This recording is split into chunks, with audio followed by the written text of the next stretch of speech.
Hello and welcome, my dear learner. Welcome to my YouTube study channel. Today we are going to discuss some important terms used to describe the magnetic properties of material. So here is the first term which we are going to discuss, that is the magnetic induction. Magnetic induction is the total number of magnetic lines of force passing per unit area normally. It is a vector quantity and it is measured in Tesla or Weber per meter square. B is equals to mu naught n I. Mu naught magnetic permeability of free space, n is the number of turns per unit length, and I is the magnitude of current flowing through the coil or solenoid. Okay, next term is the magnetic field intensity. Magnetic field intensity is the number of ampere turns flowing through the unit length of solenoid required to produce the magnetizing field. It is measured in ampere per meter. It is also a vector quantity. Basically magnetic field intensity से हमारा मतलब ये भी है कि वो magnetic material कितना magnetise हो सकता है. ठीक है, उसकी एक प्रॉपर्टी है कि वो अपने आप में कितना मैग्नेटाइज हो सकता है. एच यहां पे एम्पेयर्स टर्न्स को रिप्रेजेंट करता है. N I intensity of magnetisation. The intensity of magnetization, that means magnetic moment developed per unit volume of magnetic material when placed in a magnetic field. Formula आप देख पा रहे हो, capital M is equal to M divide by V. M is the volume. Pole strength per unit cross sectional area भी इसको हम कह सकते हैं. SI यूनिट इसकी एम्पेयर पर मीटर है, क्योंकि पोल स्ट्रेंथ जिसको हम कह सकते हैं मैग्नेटिक मोमेंट को हम कह सकते हैं pole strength multiply by 12 and volume area of cross section into 12. So pole strength per unit area भी कहा जा सकता है इसको. Okay, next term is the magnetic permeability. Magnetic permeability of material is defined as the ratio of magnetic induction to the magnetic intensity. Mu is equal to B by H. SI unit tesla metre per ampere. Its dimension is ML T raise to the power -2 and A raise to the power -2. ये magnetic permeability होती है. ठीक है, okay. So next term जो हम discuss करेंगे, so here is the next term magnetising force. It is the ability of external magnetic field which measures that how much it can magnetize a given material. Its SI unit is ampere per meter. That means सीधे सीधे बात यह है कि अगर हमारे पास कोई magnetic specimen है और उसको हमने मैग्नेटिक फील्ड के अंदर रख रखा है, तो ये उस मैग्नेटिक फील्ड की स्ट्रेंथ को मेजर करता है कि वो कितना उस मटेरियल को मैग्नेटाइज कर पाता है. ऐसे ही इंटेंसिटी ऑफ मैग्नेटाइजेशन आपने स्टडी किया था. वो मटेरियल की प्रॉपर्टी है कि वो किसी मैग्नेटिक फील्ड के अंदर कितना मैग्नेटाइज हो पाता है. नेक्स्ट टर्म आता है relative permeability. It is defined as the permeability ratio of permeability of any medium to the permeability of free space. Unitless है, डायमेंशनलेस है, नो डाउट, ये हमें पहले भी पता है. ओके, और ये क्या मेजर करता है एक्चुअल में? ये मेजर करता है कि मैग्नेटिक लाइंस ऑफ फोर्स किसी गिवन मटेरियल के अंदर से कितनी पास हो सकती हैं. जितना मैग्नेटिक परमेबिलिटी ज़्यादा होगा उतनी ही मैग्नेटिक लाइंस ऑफ फोर्स उसमें से ज़्यादा क्रॉस कर सकती हैं. ओके, नेक्स्ट टर्म है हमारी मैग्नेटिक ससेप्टिबिलिटी.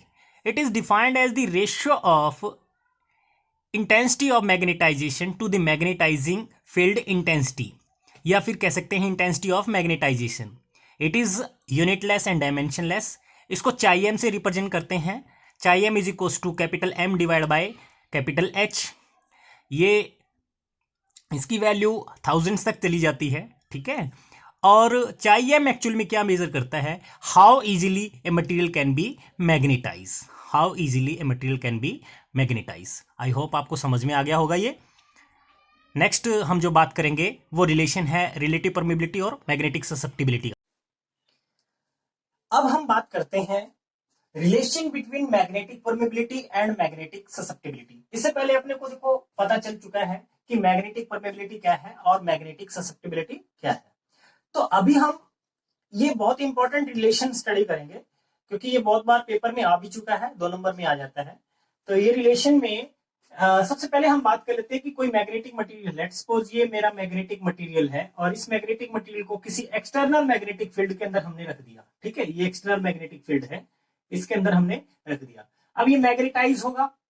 इसका एक्सटर्नल मैग्नेटिक फील्ड है बी नॉट, सपोज कर लो, नॉर्थ से साउथ की तरफ मैग्नेटिक फील्ड है, इसके अंदर भी मैग्नेटिक फील्ड बनेगा, मैग्नेटाइज होगा ये मटेरियल, इसका खुद का मैग्नेटिज्म बनेगा, और वो मैग्नेटिज्म सपोज कर लो भाई हमने उसको कह दिया जो भी होगा बी एम से रिप्रेजेंट कर दिया, बी एम से, ठीक है, बी एम से। अब हमें पता है कि जो टोटल मैग्नेटिज्म होगा, नेट मैग्नेटिज्म या resultant magnetism, the resultant magnetism